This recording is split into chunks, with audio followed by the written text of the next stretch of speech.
What's up, everybody? Welcome back to the channel. Ethan here, and we've got our first look at the full spoiler for Pioneer Masters. So today is December 3rd. The full spoiler dropped yesterday. We had barely tricklings of previews over the past week. Only a few commons and uncommons had been spoiled, and then boom, the whole thing dropped yesterday.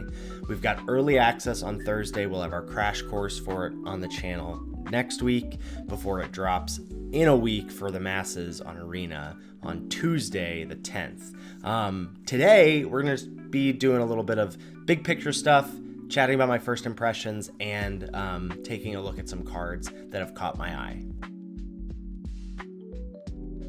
So right off the bat, this is a big throwback to original Theros block with two huge mechanics being players here. The first being Heroic and the second being Bestow. So Heroic is a mechanic on creatures that cares about when you target them. So whether that's with an enchantment, an aura, or with a spell, right? So it's got to be a spell that's targeting it. So either an instant, a sorcery, targeting it with an aura, that sort of thing, which plays nicely with Bestow, which is a sort of split card variant on enchantment creatures that can either be played as creatures themselves or be played as auras with their Bestow cost onto certain creatures. We'll definitely be talking about some of these a little later on in the video, but one important thing if you haven't played with Bestow is that you can't get blown out. That was their solution in Theros block with Bestow auras or Bestow cards, was to solve the feel bad of I go to target my creature with an aura, you kill it in response, I get 2 for 1. If your opponent targets your creature in response, kills your creature before your Bestow aura can be safely placed on it, it'll just enter the battlefield as its creature half instead. So you'll still get your card into play. And same deal with if the aura is already on the creature and they kill your creature, then it dies into its creature form itself. I have to say, Heroic, Bestow are not mechanics that I love. I mean, Bestow is fine. Heroic, I think, makes me feel like the format's going to be quite aggressive and not really favor interaction that much because of ways to save your creatures. You want to be able to target your creatures so much. There is hex proof, just full stop, in many forms actually, whether temporary or permanent, as we'll talk about in a little bit. And I think that, coupled with auras, go tall sort of stuff, I think that's a snowbally type of magic that I'm not super excited about. I'm not going to let that bog down things just yet, but I have to say, like, looking over things, all of the amount of Theros that exists in this card image gallery has me a little nervous, but we'll save our skepticism until we get our hands on the cards. Okay, so one really cool thing that's going to be happening with this format, much like they did for, I believe it was Shadows over Innistrad Remastered, was the rotating bonus sheet. So we'll have a bonus sheet for the 3 weeks that the set's going to be out, and it's going to be different for each of the weeks. So the ways they've described them are Planeswalkers, Spells, and Devotion. Now, the fun thing is now, maybe when you're watching this in a few days, things will have been figured out, perhaps by early access we'll know, but currently there's no delineation in the card image gallery of what cards are in the set for all 3 weeks and what cards are part of each rotating bonus sheet. So we've got some speculation for that as well in this video. First up, for the Planeswalkers, now some of them, there are quite a lot at Rare and Mythic. We, as we often do on this channel, will focus mostly on commons and uncommons because it's a limited channel. But Planeswalkers being a theme, I imagine some of the Rares and Mythics, maybe the Flip Planeswalkers or something, are cards that are going to be rotating in for a week. The cards that seem like they're pretty clearly going to be part of that week are the Oaths that have been, I believe, downshifted. I believe they were rare, but are now at uncommon, like Oath of Liliana here and Oath of Gideon. Those 2 cards, I imagine, and things like that care about Planeswalkers are going to be appearing for the Planeswalker week and then gone for the other 2 weeks. Next up is Spells. Again, unclear. There's definitely spells matter stuff in blue and red, so it'd be easy to think that cards like maybe Jessian Thief or Murmuring Mystic are going to be on that bonus sheet. I sort of hope not. Those feel like nice strong signposts that are going to be supported no matter what. by blue and many of blue's color pairs, so I hope those exist throughout. I have a couple thoughts about what I think might be there. One of the cards certainly seems like Bloodfire Enforcers, caring about an instant or a sorcery, or instant and a sorcery being in your graveyard. That might be appearing for just a week. But as we'll get to in just a second, talking about what the multicolor card options are, and there's quite a plethora. Currently in the card image gallery, each card has a fuse card, which is a split card where you can cast either half or pay both of them and get both effects. So each color pair has a fuse card in the card image gallery, and my guess is that those are going to be showing up for the bonus sheet for spells, and they're not going to be there for the whole time, but remains to be seen. Lastly, we've got Devotion. Now, Devotion, again, a throwback from original Theros block, caring about the number of pips of a mana cost or a mana color that you have among permanents in play. That seems like a pretty easy thing to divine. Definitely payoffs. Cards like Disciple of Phoenix, Fanatic of Mogus, Evangel of Heliod. Those cards look like they'll be showing up for that week and that week alone. It'll be interesting to see if we also have cards showing up for that week that are just enablers for that. So a card that caught my eye because it has hexproof, the H word that I'm not crazy about for limited, Basara Tower Archer.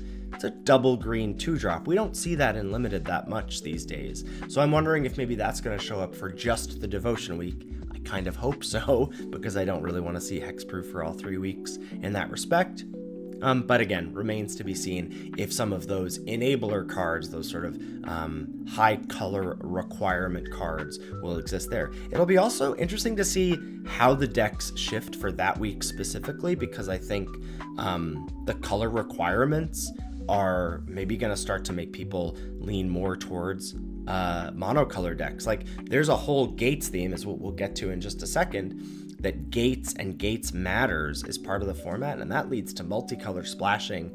And then Devotion is the opposite, right? Devotion means you want to be heavy into one color, monocolor if you can be. So that dynamic over the shifting weeks in the bonus sheet will be interesting to see. All right, well, let's talk about Gates. Gates are our primary source of fixing in these packs. There's 10 of them. They come into play tapped. They tap for one of the 2 colors that they come in for.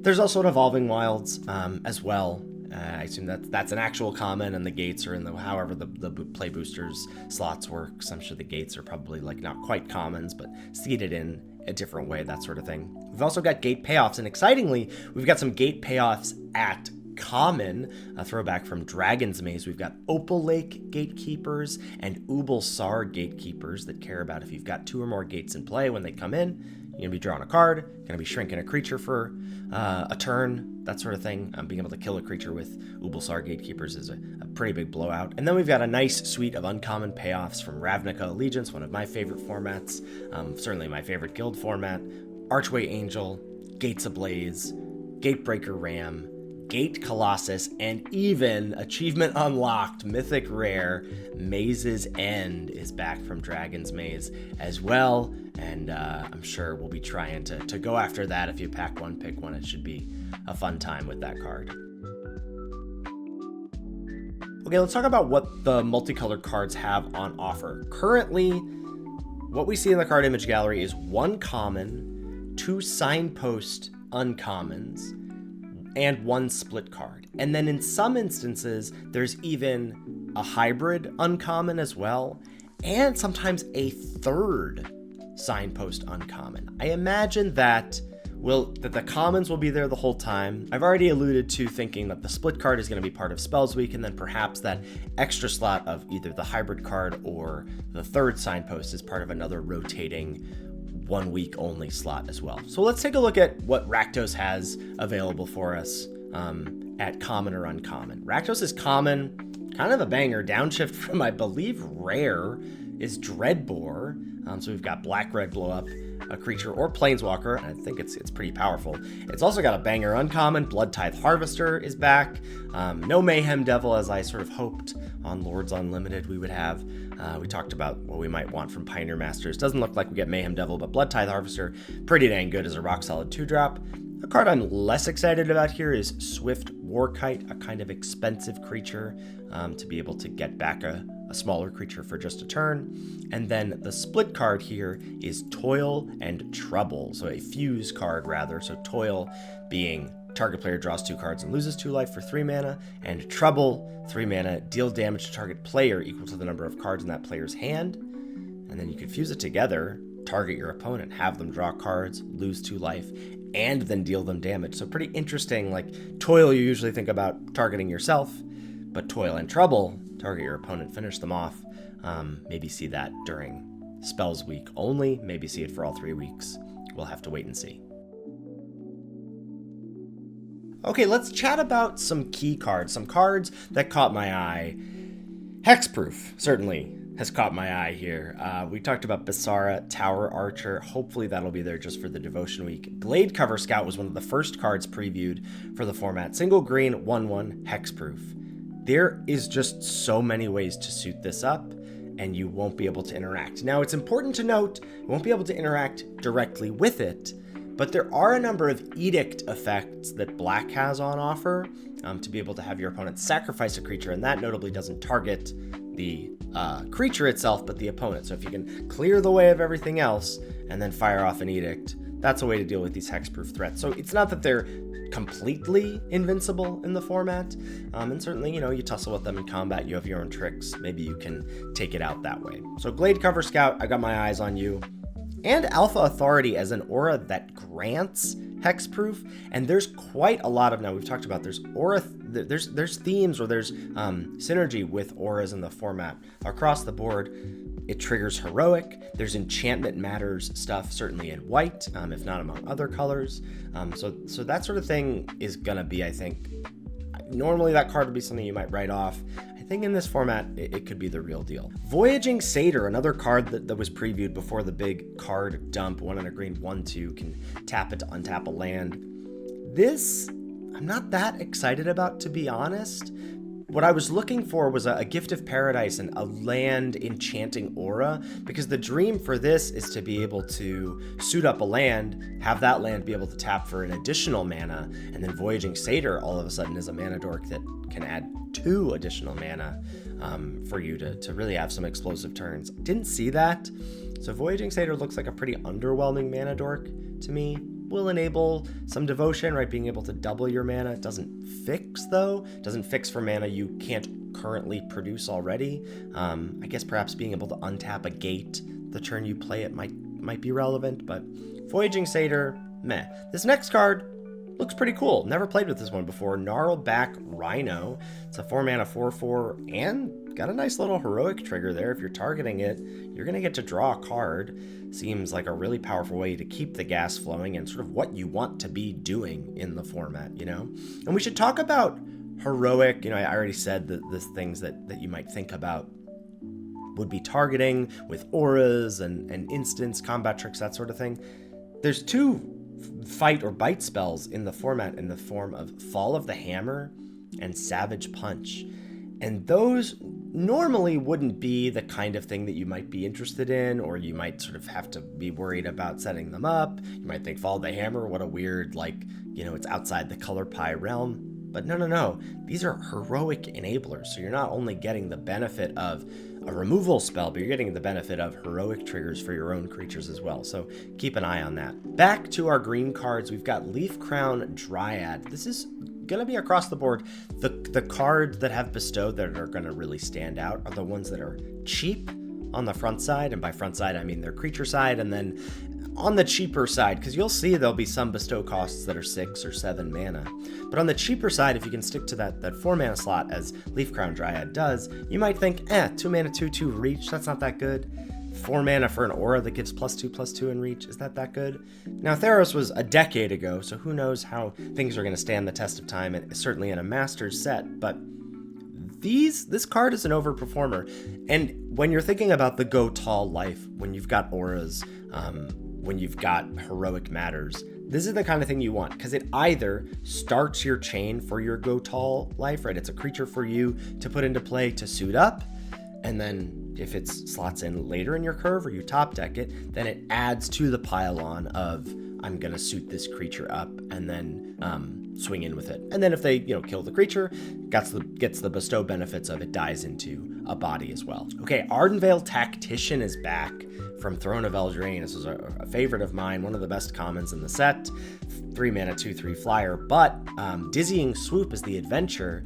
1 and a white, tap up to 2 target creatures. What's great about this is it's a heroic enabler. So you could tap down your opponent's creature, save yourself a little bit of life, and then also get an instant speed heroic trigger on some of your creatures. What are some great heroic triggers? Well, Phalanx Leader jumps to mind. White for a 1/1 with a heroic trigger. Put a +1/+1 counter on each creature you control. Holy cow. A counter for everybody? That's something I can get behind. Another card I can get behind is Sphere of Safety. This looks like a really cool build around uncommon. Like, there's a ton of auras, and you know me, I like defensive stuff. I don't, I love a game going long, love building a little engine or whatever. A little pillow fort of Sphere of Safety, stopping your opponent from being able to attack with many creatures, as long as you've got a ton of enchantments around. It's a nice spin on what I think the set is going to primarily do, which is use the auras to beat down.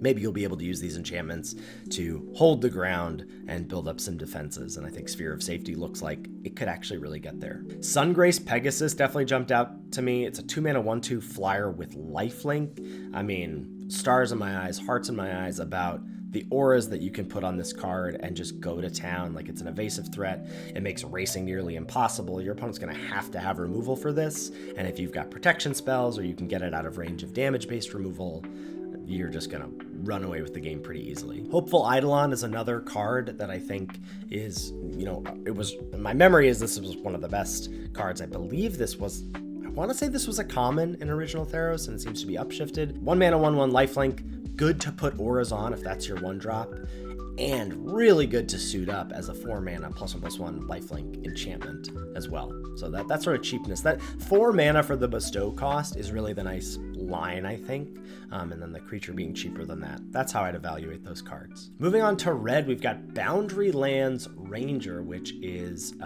downshifted from Wilds of Eldraine. It was an uncommon, now it's a common.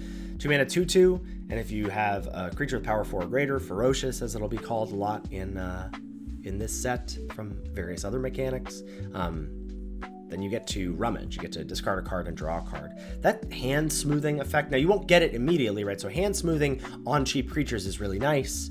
You won't be getting this immediately, but like suiting creatures up, there are 4 power creatures just intrinsically in the format, and late game, if you get there, mid to late game, being able to smooth those draws, pitch excess lands, that sort of thing. I got my eye on this card for sure. Wild Slash seems to be our cheap common removal of choice in the format, and coming off the heels of Foundations with Stab and Burst Lightning, it's hard to not be looking at this card as, is this going to be the powerhouse that those 2 removal spells were? And my early take is no, I don't think so. I think with auras and bestow and all that stuff, combat tricks being prevalent, I think it will be too easy to get cards out of range of Wild Slash. So I think your window of opportunity for Wild Slash is going to be smaller than normal. Not to say you won't run it, not to say it's not going to kill creatures a lot of the time, but I think it's important to note that this, my guess is this will not be one of Red's top commons. A card that I do have my eye on is Witch's Mark. Speaking of ways to smooth your draws in the early turns and have synergy. So this was a banger in Wilds of Eldraine, and I think it's going to be no slouch here either. Being able to get that Tormenting Voice effect, the Thrill of Possibility effect, plus that aura, so there's not only enchantment matters, but it's going to be a way to trigger heroic, etc. That's a lot for a 2 mana common. A real pet card of mine, used to love this in my lower powered cubes, is Humble Defector. So this is 1 in a red for 2/1. You can tap it, draw 2 cards, and then you give it to your opponent. But there's sacrifice stuff in this format, so this is a really nice red-black card. Like, obviously it's just fine as a 2-drop if that's what you have to do, but if you have sack outlets, you can sacrifice it with that trigger on the stack. So you'll get to tap it, draw 2 cards, sacrifice it, don't gift it to your opponent for them to have the opportunity to do that. And that's a really, really nice way to get a little divination for 2 mana in red, plus the benefit for whatever your sacrifice themes are. Another card that probably just looks as powerful as it is, but want to shout it out, is Coordinated Assault, because a lot of these single red +1/+0 and first strike tricks aren't that good. single red +1/+0 and first strike to 2 creatures in a format with heroic is gonna be very good. I'm putting my money down on Coordinated Assault doing well in this format even 10 years later. Takes us on to black. There's a lot of exciting stuff happening in black, and I think Undead Butler is gonna be a key common in the format because it fuels a lot of stuff. So this is a 1 and a black 1/2. Notably, it's a downshift as well. When it enters, you mill 3 cards, and when it dies, you can exile it. If you do, you can return a creature card from your graveyard to your hand. So this is gonna do 2 things for black. One, it's sack fodder, and I was looking and pouring through to see where's the sack fodder, what makes a token. Do we have, an infestation sage that's gonna be a thing and die into a thing or whatever? Not a ton. Undead Butler seems to be one of the keys. And then the other thing it's gonna do is it's gonna enable graveyard shenanigans, and most notably Gurmag Angler, big baddie with Delve, is there. And so you get Undead Butler as your dark ritual of sorts for your Gurmag Angler. Get Gurmag Angler down, Angler dies, Undead Butler dies, get back Angler, whatever, then cast it for a higher mana cost. 5/5 is big, no slouch in the format. And we get to blue, there's going to be another powerful Delve spell as well. Keepsake Gorgon. Will this card hold up? This was a brick wall, an absolute banger uncommon, mythic uncommon in its original format in Theros. Monstrosity we haven't talked about, but that's another, monstrous is another mechanic returning in this format, which is basically a way to upgrade your creature only once, right? Once it becomes monstrous, it can't be monstrous multiple times.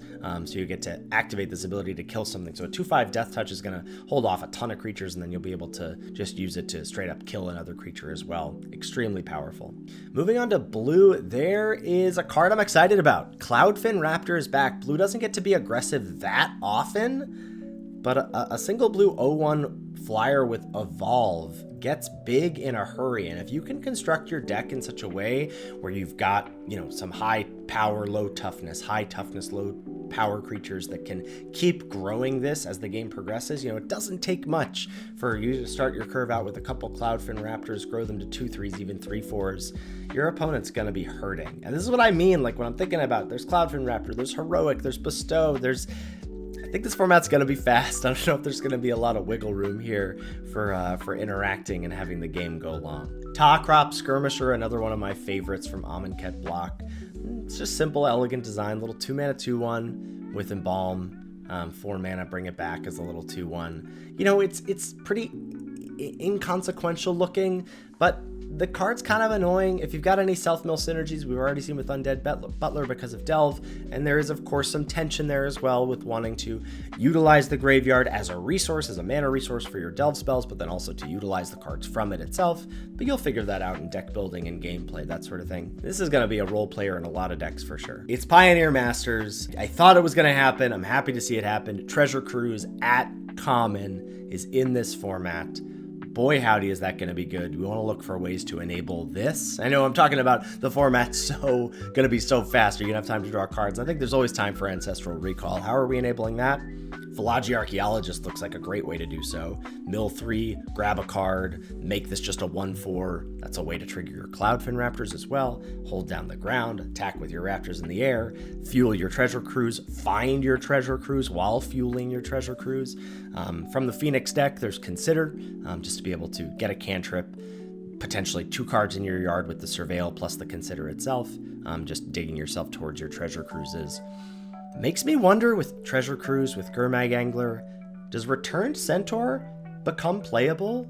Normally not, but I do think Mill 4 is a lot of resource. When we had Theros Beyond Death, there was a card, Venomous Hierophant, that milled 3, and with Escape in that format, that was often like, well, this is just another escape card. I mean, if you've got Anglers and Treasure Cruises and things like that, I think Return Centaur looks terrible, looks like it won't be something you'll want to play. I think it'll fit in some blue-black decks, potentially. Pretty excited. What cards are jumping out to you from the card image gallery that you're excited to play with? Do you disagree with any of my assumptions? Do you think this format could be a little slower? Let me know in the comments below. We'll see you for some early access drafts on the channel later this week, and then, of course, Crash Course and tons of Pioneer Masters content coming in the next few weeks. Thanks for watching. Catch you next time.